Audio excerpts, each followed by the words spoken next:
You know security is hard, so let's assume we're probably gonna get pwned by noon. But if we all start to get the basics right, we might not fully get pwned until tonight.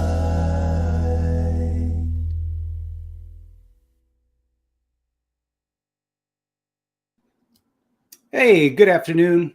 Check 1 2 1 2. Check 1 2. If you're not hearing me, please say something in the chat box. If you are hearing me, let's get going with this. Welcome to the 7-Minute Security Podcast / live stream. I'm Brian Johnson, and this is Tales of Pentest Pwnage, part 47, which is way too many times to do anything or talk about anything unless it's pen testing. Then I think it's worth talking about over and over again. I kind of teased this up over the last couple weeks. No, not last couple weeks, last couple days, in that I say this a lot, but today's tale is my favorite tale of Pentest Pwnage because I got to do a new trick with an old dog, or an old dog with a new pen testing trick. I don't know what that means, but hopefully it'll be more clear to both of us in just a moment. And hello, good evening, DFSec. How are you?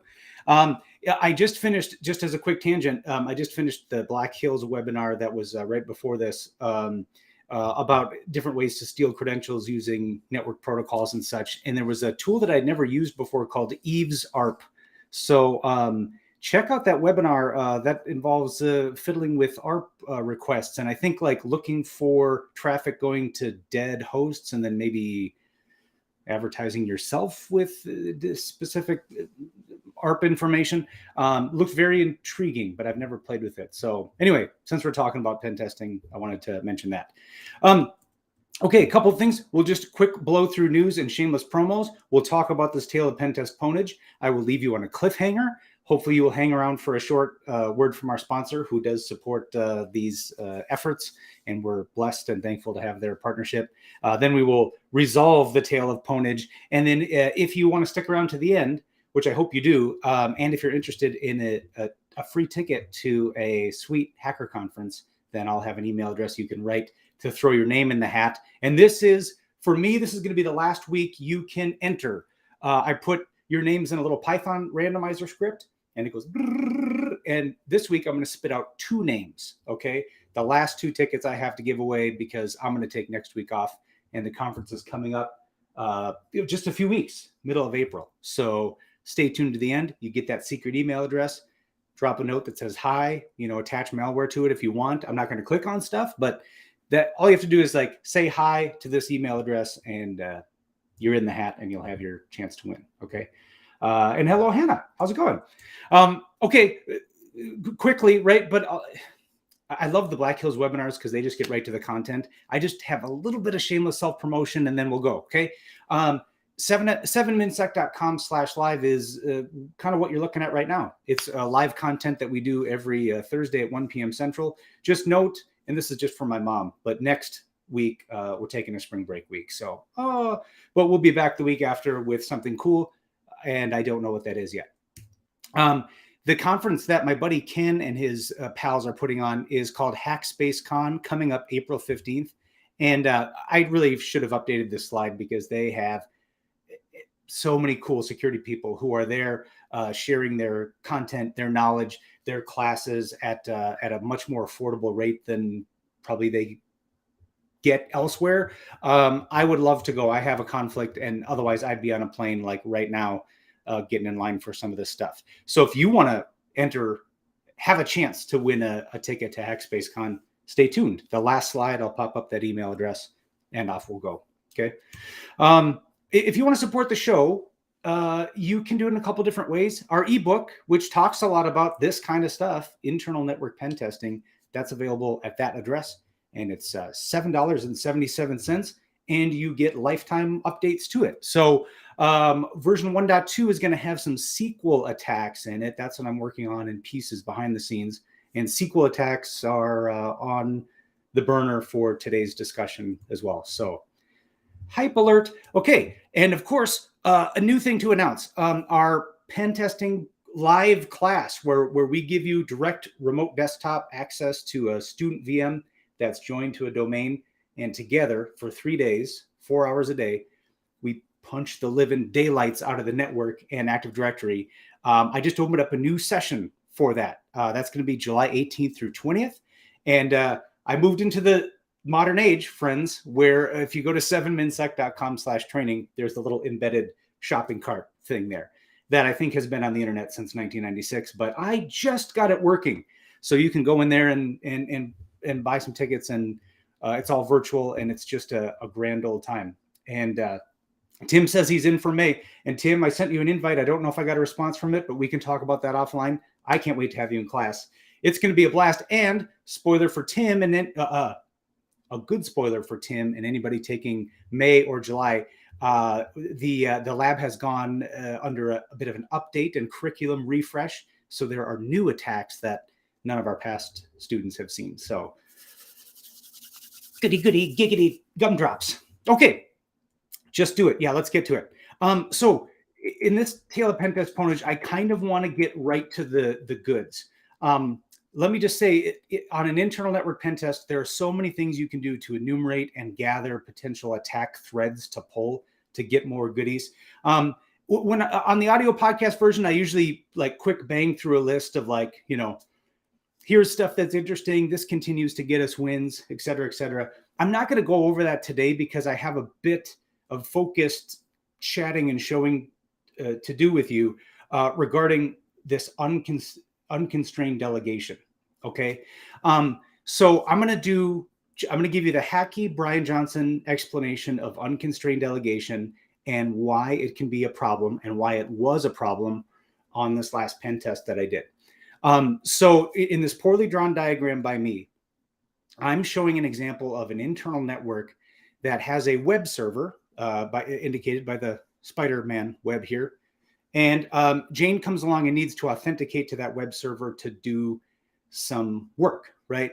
On the back end, here's a second server, okay, a separate server, database server that Jane's credentials are also needed on so she can access the data that integrates with the web server. What you don't want to do in this case is have something annoying where like Jane's got to log in once to the web server and then also log in a second time to get connected to the database services. So what has been set up in this environment is the database server is configured with with what is called unconstrained delegation. So what this allows is the web server, when Jane authenticates to it, the web server is able to hand off her TGT or her ticket granting ticket. It's in class, I always talk about, and I know I'm dating myself, but I just watched the movie Wayne's World with my boys. And if you're young or old enough to have seen that movie, they get backstage passes to an Alice Cooper concert and they have their little lanyard on and they sort of aggressively show it to everybody. That's what I kind of think of in this visual, is that the database server can capture Jane's TGT, and for all intents and purposes, it can impersonate Jane, okay? So this model is like showing two things. One, the convenience of unconstrained delegation, because, hey, Jane logs in once, her TGT is handed off to the database server, everything's good to go. But from a security standpoint, get your evil security top hat on for a minute and think about, well, wait a minute.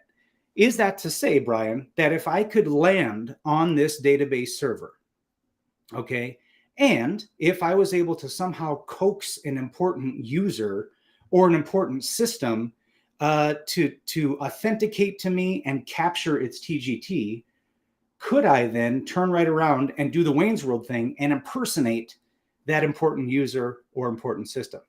If you ask yourself that question, the answer is absolutely yes, you can do evil things. And so this is something that I check for right away, early in an engagement, to find out where these unconstrained delegation systems may be. And that'll be the jumping off point. That'll be the jumping off point here, where I hop into the lab. And let me just show you a couple ways quick, okay, to find and note to yourself where unconstrained delegation systems may be. One that I talk about endlessly, and I'm going to talk about again, is our good friend Ping Castle. I don't I think ne'er a webinar go by that I don't talk about Pingcastle. But go to Pingcastle, check it out. A free utility you can download. And whether I think you're just getting started in pen testing or want to kind of do a blue team health check on your network, this thing freaking rules. And you can quote me on that. You can quote me on the quote where I quoted, this thing freaking rules, especially because it's easy to run. So all I did is unzip the zip here of Pingcastle, and I'm just going to run Pingcastle. And for now, I'm just going to do the default health check. And then I'm going to pop open the report that comes out of it and just show you this constrained delegation piece. So if I open up, this is the HTML file that got created. Unconstrained delegations on the domain. Okay, let's go down here and read this section. And here is, in this case, this system called TTDev01. This is configured with unconstrained delegation. So just going back to my PowerPoint real quick. Hello. There we go. This would be the equivalent of this database server. Okay, unconstrained delegation configured, meaning if I can get on this box with local admin access and maybe trick an important user or computer to authenticate to me, I could do some TGT snatching and impersonate that user or system. I wanted to show you one other way. My good buddy Ken, the one who's putting on the Hackspace Con with his coworkers, he reminded me, he taught me for the first time that the Impacket toolkit has a nice script to quickly locate delegation strands in the environment. So that is, if I go to Python, opt Impacket examples, this is called find delegation. And then I'm going to feed it my domain. I am student 1. You can do this with any student can enumerate this environment, or any user in Active Directory, doesn't need special privileges. And my password, which I think is tangents rule. I think that's all we need. And there we go. So here's another way to see it. Machine TTDev01. It's a computer type. It has unconstrained delegation.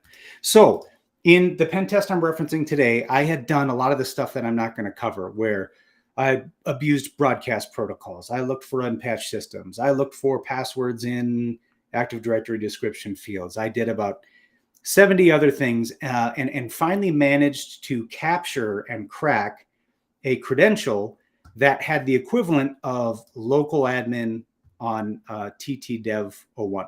So in this environment, I've kind of fudged I've made this look and feel like that scenario. So let's just say that the account that I compromised was student 1. I'm going to show you, let's see, is that CME that works? Is that one going to work? It is. Beautiful. So let's just say I just captured that student 1 credential and I go, all right, let me see where else this works in the environment. Let's do a student 1. Let's do passive tangents. Oh, let's spell it right too. Tangents rule. Okay, so this is going to do, if you've not seen CrackMap exec before, I'm going to authenticate to every system in the 10.0.7.x network with this credential. So we'll fire that around. And this is basically what I saw, is that I had local admin to one system, but I also had local admin to the box with unconstrained delegation. Okay, TTDev01 has unconstrained delegation. So then the question becomes, all right, well, how do I get on that box? Sometimes it's just a matter of just doing good old remote desktop and remoting in. But I'm seeing more and more in environments where they are locking down with GPOs the RDP rules, such that only like domain admins or a specific subset of help desk admins or tier 2 admins, whatever, can do the RDP. So the next thing I look for or try to do then is I try to do a PowerShell remoting session to that server. I believe it is still the case, at least it is in my lab, and I I didn't change this otherwise, but PowerShell remoting on server OSs anyway is enabled by default. So what I'm going to do is I'll go to PowerShell here. I'm going to do an enter PS session with computer name ttdev01. And if I don't specify any credentials, it's just going to pass mine through. Let me just show that really quick. But if I'm on like my work grouped pen test box, I'll do something like this, credential star, and then that'll pop up a window and I could go, you know, tangent town, some cred, some pass. And then if I was a local or domain admin, it should let me in. But in this case, I am logged in as student one on my own machine. So I'm just going to go right through here. Okay, so here we are. We're on and indicated right here, right? We're on ttdev01. We could even just do a quick host name just to verify ipconfig, right? There we are. We're on ttdev01. So now the question becomes, all right, how do I go about, well, first of all, how do I go up about setting up this attack? There may be other tools that can do this, but Rubios, which you can get for the price of free on GitHub, that's where you'll find that. Rubios is pretty awesome at listening, or it's monitor mode that you put Rubios in to just kind of sit on the machine and sit on the wire and go, all right, toss me some TGTs. I'm ready to catch them. So let's first just get that part going. Now, as you might imagine, based on what I just said, endpoint protection really doesn't want Rubios to run. It knows what it does. It knows what it's up to. It's pretty much up to no good in most cases on a pen test or an attack. So it's not going to want to just let Rubios sit there. But what I'm going to do is on my own system, and if you, by the way, if you like this kind of stuff, this is pulled, part of this is pulled right out of the curriculum for our class. I'm sorry, shameless self-promotion. Sorry, not sorry. But I just get just pure joy out of this stuff because I think it's a riot.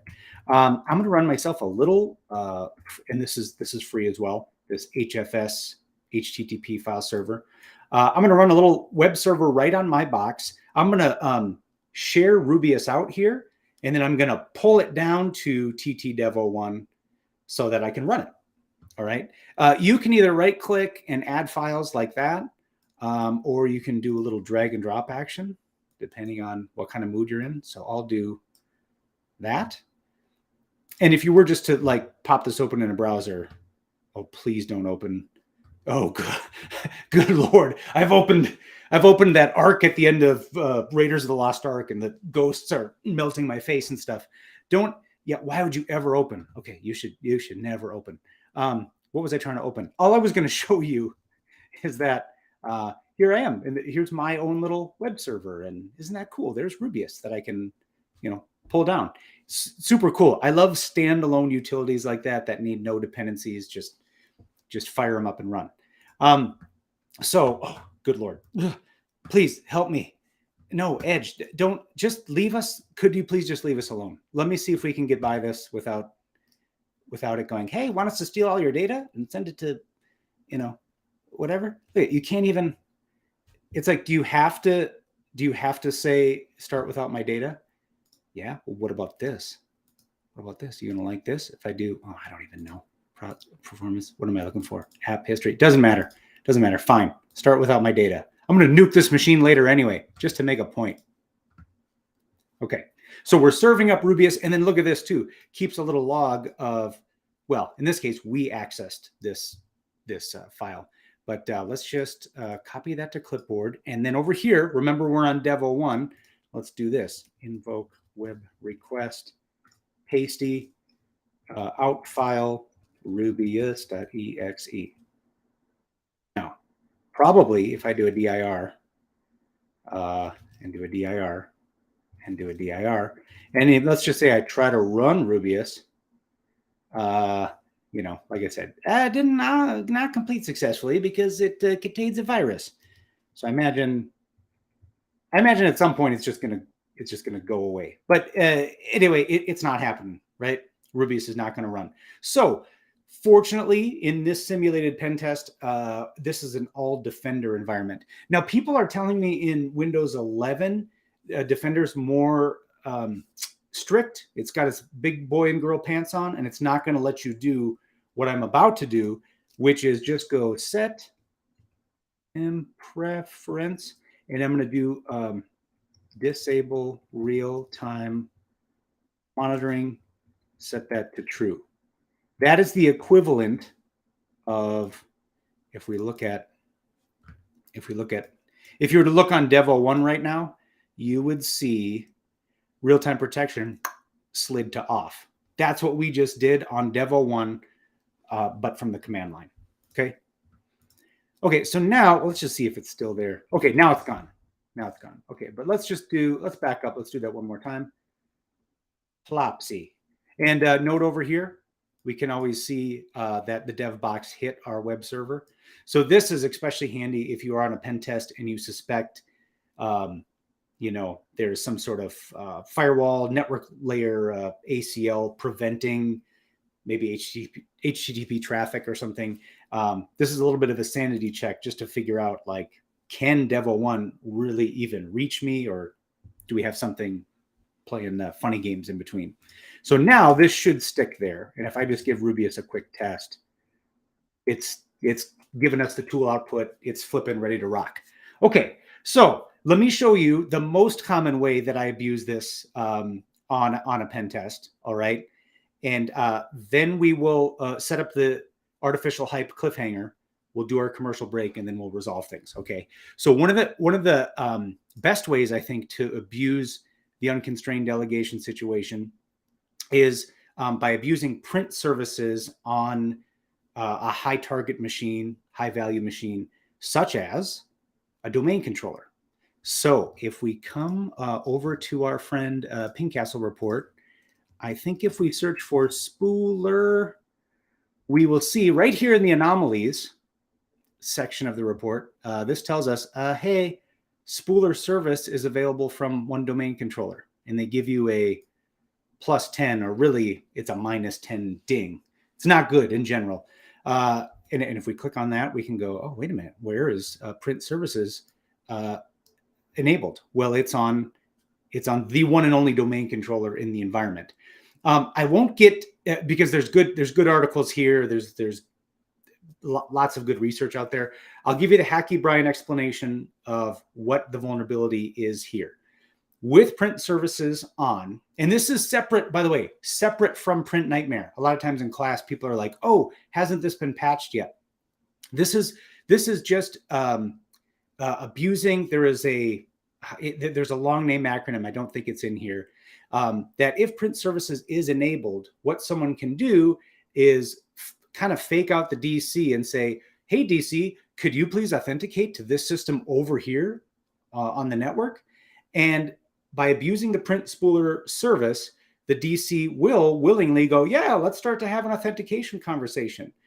And if you're following the trail here, if that system that receives the communication from the DC has unconstrained delegation configured, like we do, we can listen and grab that TGT, and now we can pretend to be a domain controller. Yay! That's my favorite game to play, is let's pretend to be a domain controller.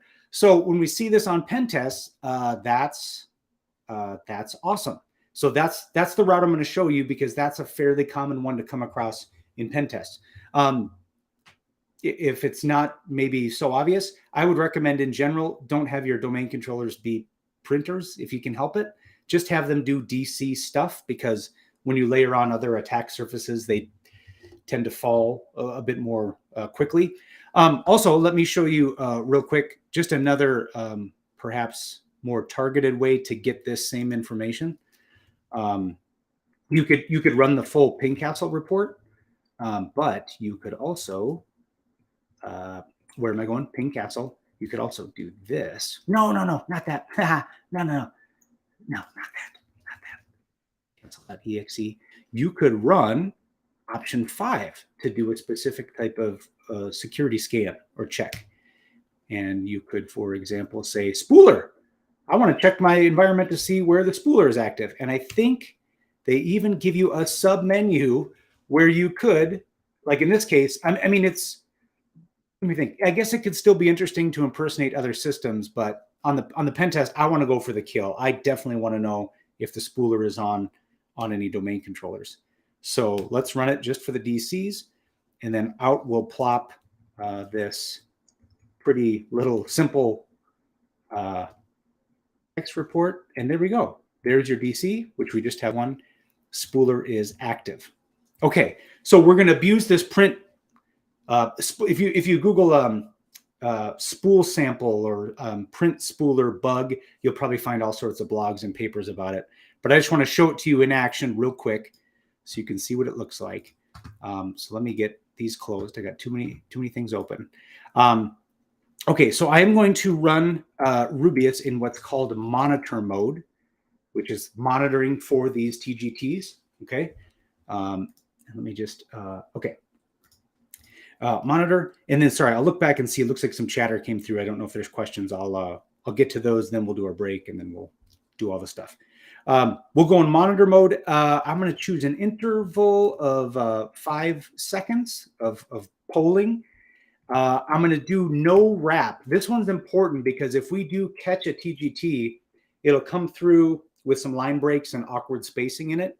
So I recommend always add the no wrap because you need those tickets to be all one blob uninterrupted to be able to do pass the ticket attacks cleanly. Otherwise, you might have problems where your pass the ticket attacks don't work. Monitor mode, interval 5, no wrap. I think that should be it.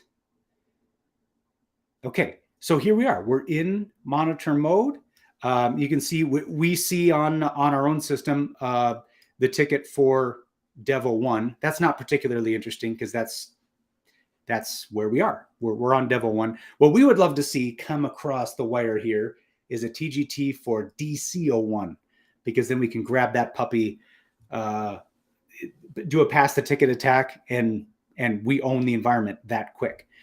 So to coerce this process along, I'm going to use that abuse that print spooler situation where print services is on the DC. So I've got that already loaded on my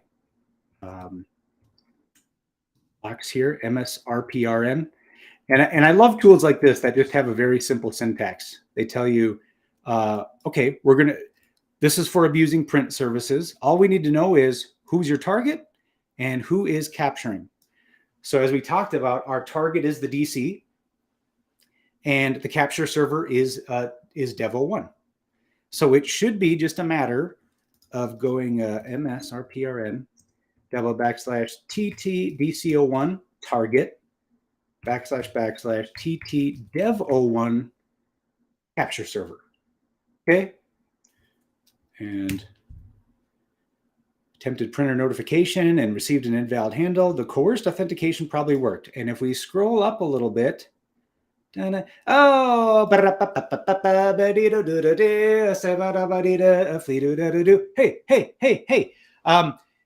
that's what we got. There's TTDC01, and there is its full TGT.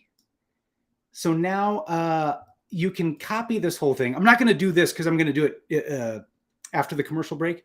You can take this and do a pass the ticket attack to pretend you're a domain controller, do the Wayne's World thing, right? Where you're showing the thing around, and dump all the hashes, do pass the hash attacks as DAs. I mean, you're what is it saying? Bob's your uncle? I think that means you owned a network. I'm not sure.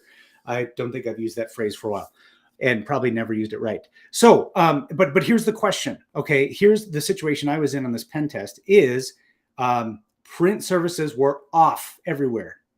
Off on the domain controllers, off on any interesting systems. But yet I had, like we do right now, I'm sitting here and I've got local admin on this unconstrained delegation box. Are there other ways I can coerce systems into talking to me so that I can grab their TGT? Ideally, domain controller, right? If you get a domain controller TGT, game over right quick. But without print services, I thought, I'm up a crick. But that was not the case. So going to leave you in suspense for just a moment. All right.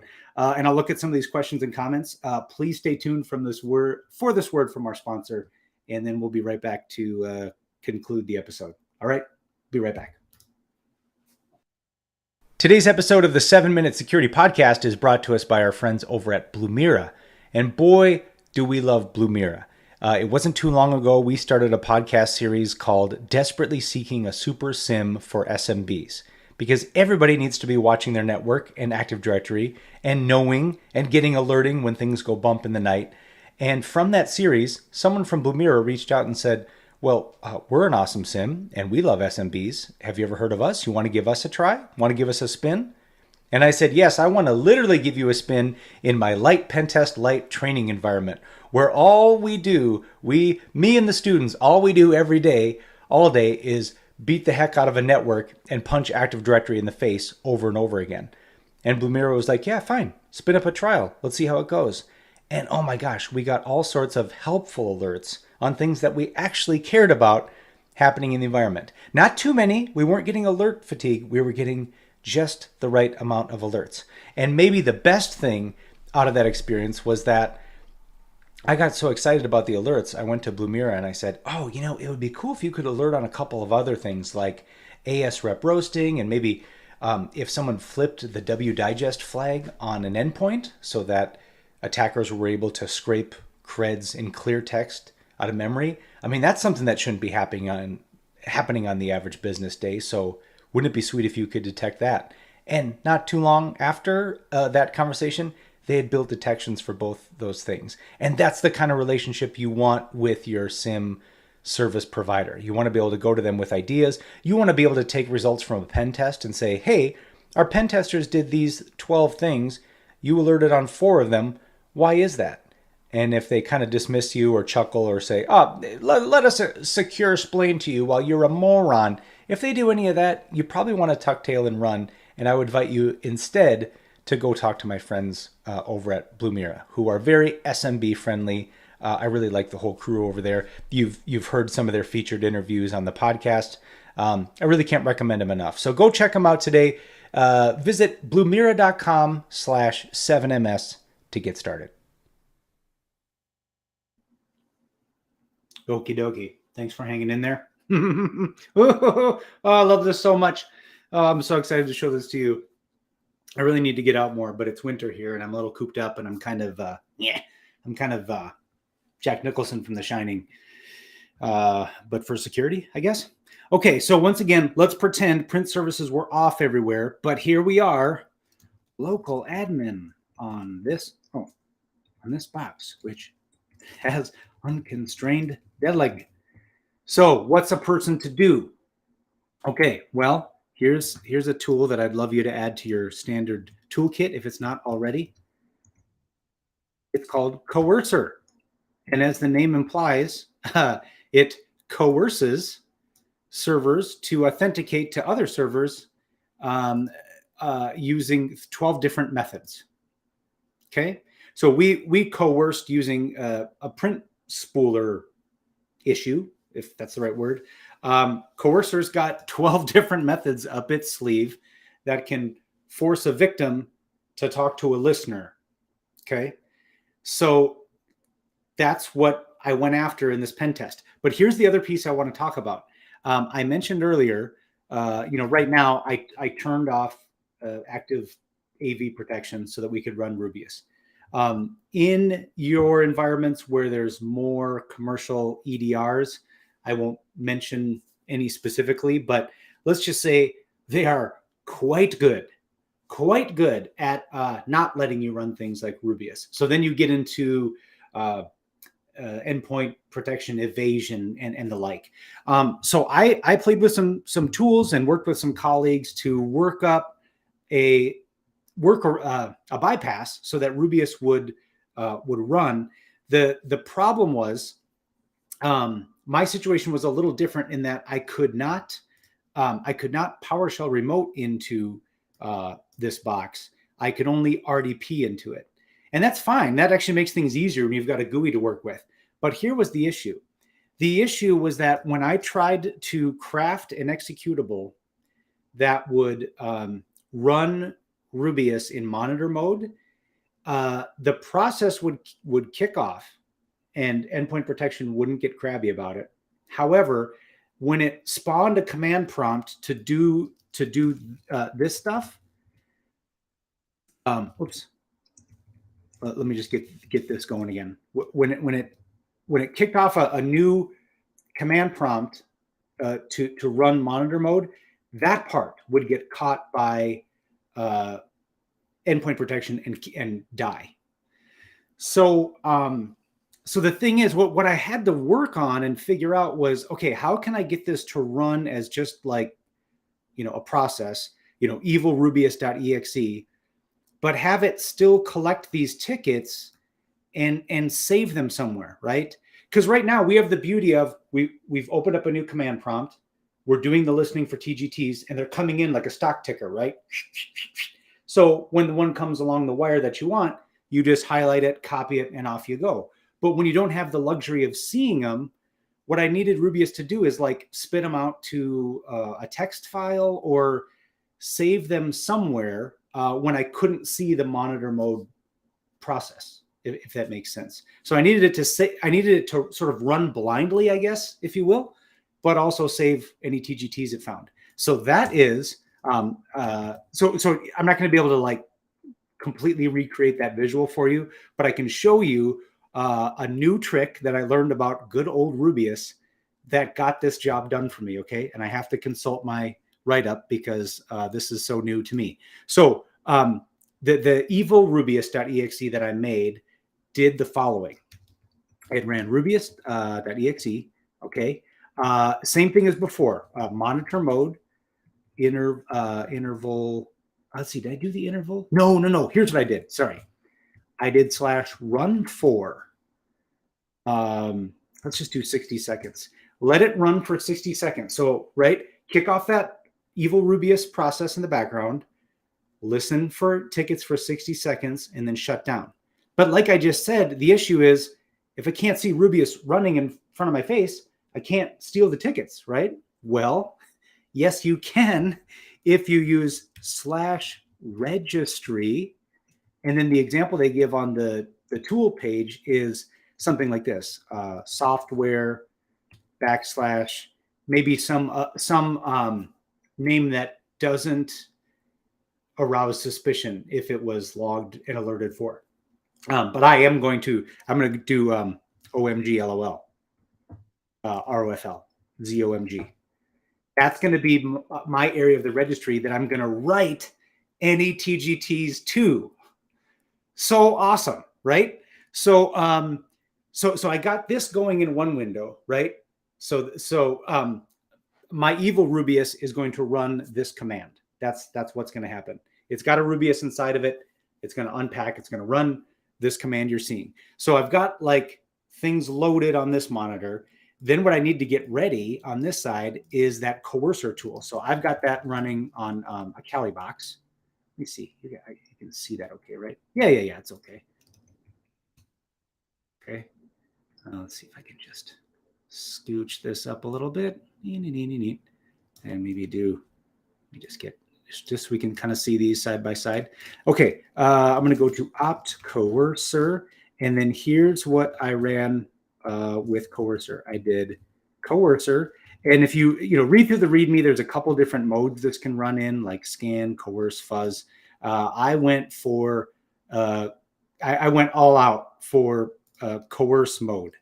So I'm going to choose coerce. And then here's where I'm going to choose, I have to set my credential. So student 1, password is, what is it? Tangents rule, I think. And now I'm going to pick my target, or who I want to steal TGTs from. And I believe, don't quote this on me on this. I think it did not work unless I used fully qualified domain names. Again, don't quote me on that, but I know that this does work, what I'm about to show you.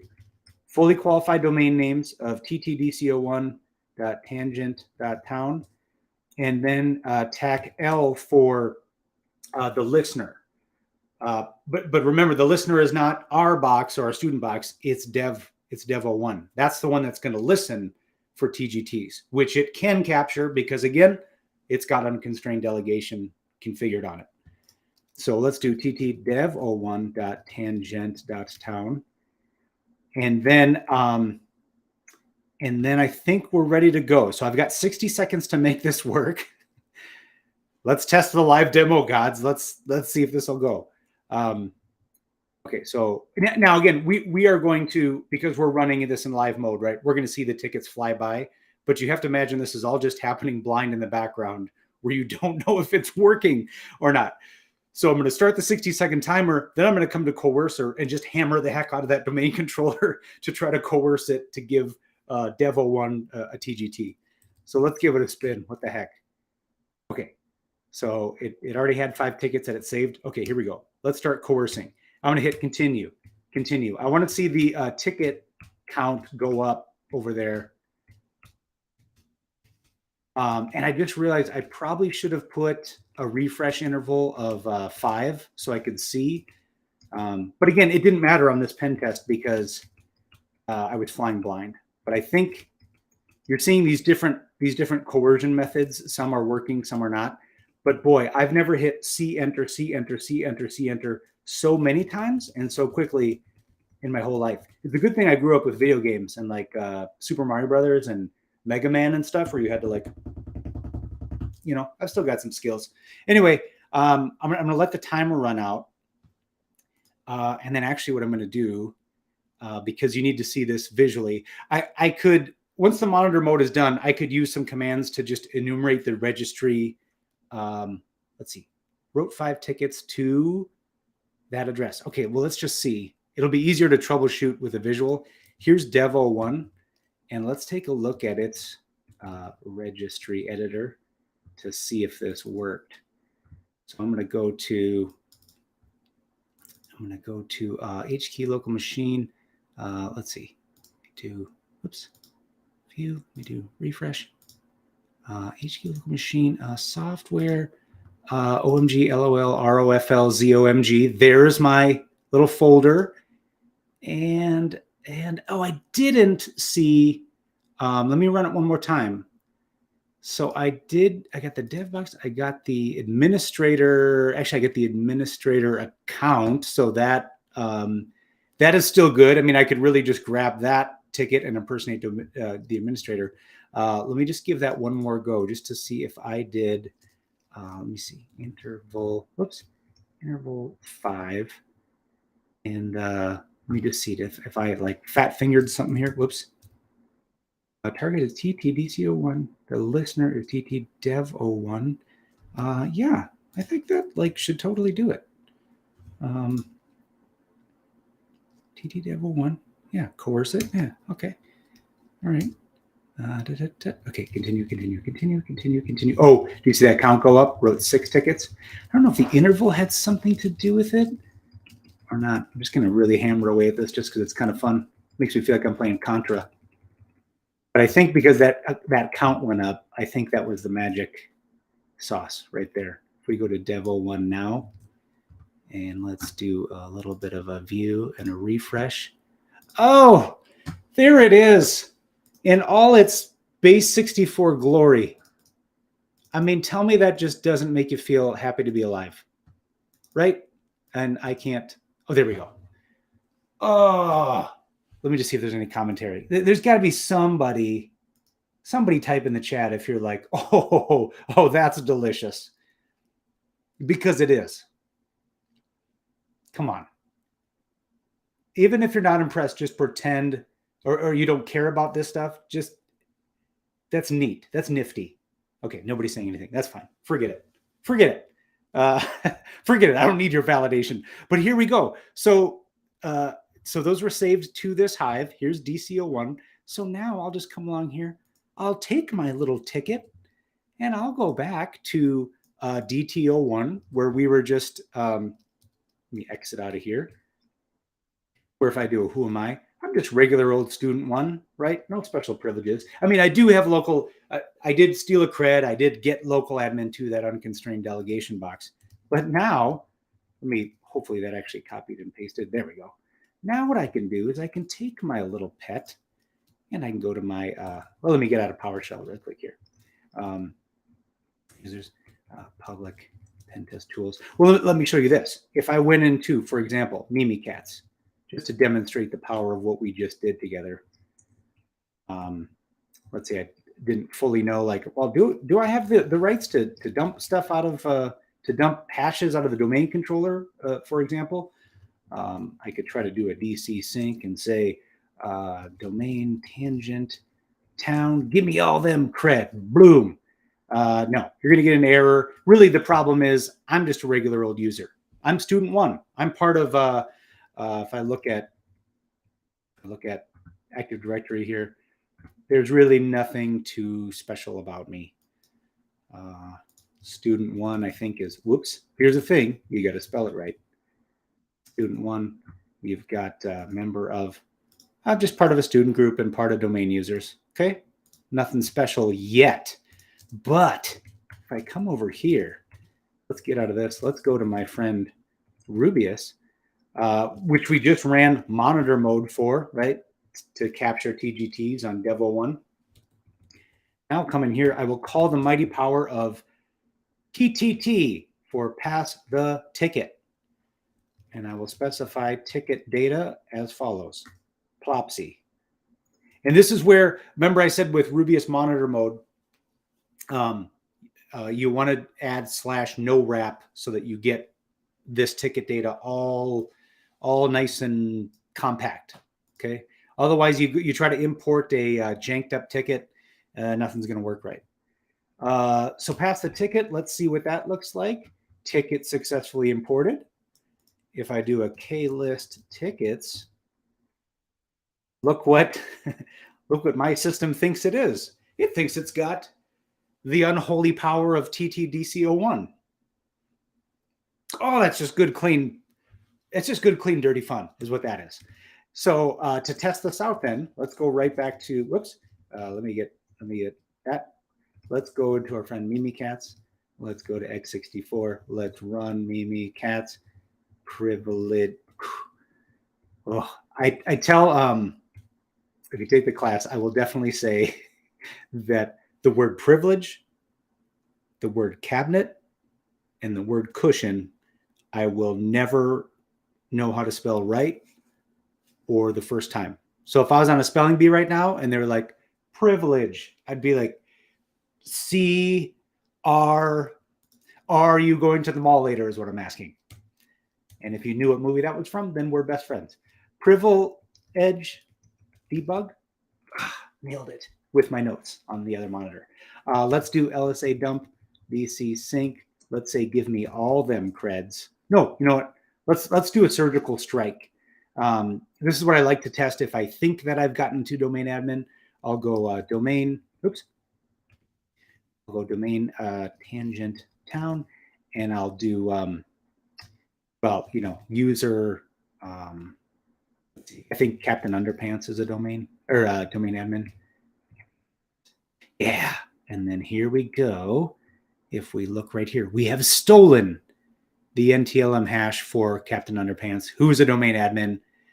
And now we can do whatever we want, right? We can perform actions against this network and make it look like Captain Underpants did it. We could dump out all the hashes and crack them and then sell them on the dark web. We wouldn't do that if we're on a pen test, right? But we very quickly have gone from plain old student one sitting in boring groups to getting local admin on an unconstrained delegation box, putting it in listen or monitor mode, and then rather aggressively forcing a domain controller to talk to us. And that gave us its TGT, which we passed to impersonate it. That's why, again, whoops. List tickets. I've got this cached here. So I am the domain controller for all intents and purposes. And now I've gone from that to total domain compromise, which is rad. Okay, thanks. Ready wrote, woo. So that's what I wanted to show you, and I hope you liked it. It was something that it's nice when you have the need to get a tool to do something different. And I started looking for other tools, and then it turns out good old trusty Rubios, had the functionality to write out tickets sort of in a secret location that we were able to grab and then compromise the domain. So let me know if you have any other comments or questions. Otherwise, I'm going to get this closing slide up here and just remind you of an email address you can write to. There it is. If you are interested in a chance, and this will be the last week for it. I'll pick 2 winners by the end of the day tomorrow. Write this email address. I'll put all your names in a Python script and run it at random twice and put you in touch with my buddy Ken, who will work out the logistics with you of getting you a free ticket to Hackspace Con. Yeah, Tim, winner, chicken dinner. DF, I'm glad you like that attack path.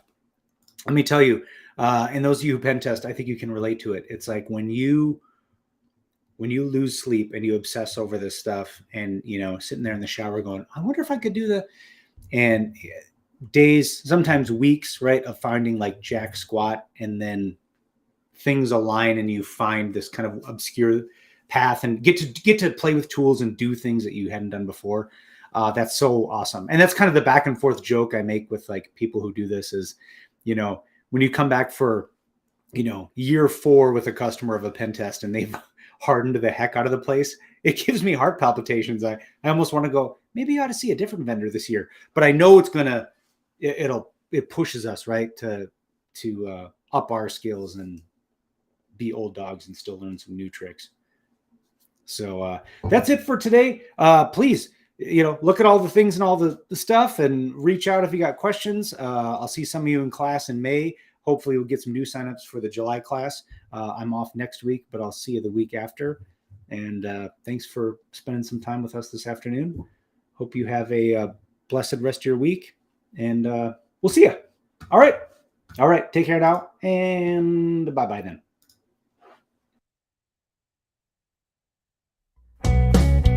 You've been watching or listening to 7 Minute Security, a weekly podcast focused on pen testing, blue teaming, and building a career in security. For more episodes like this, visit 7ms.us.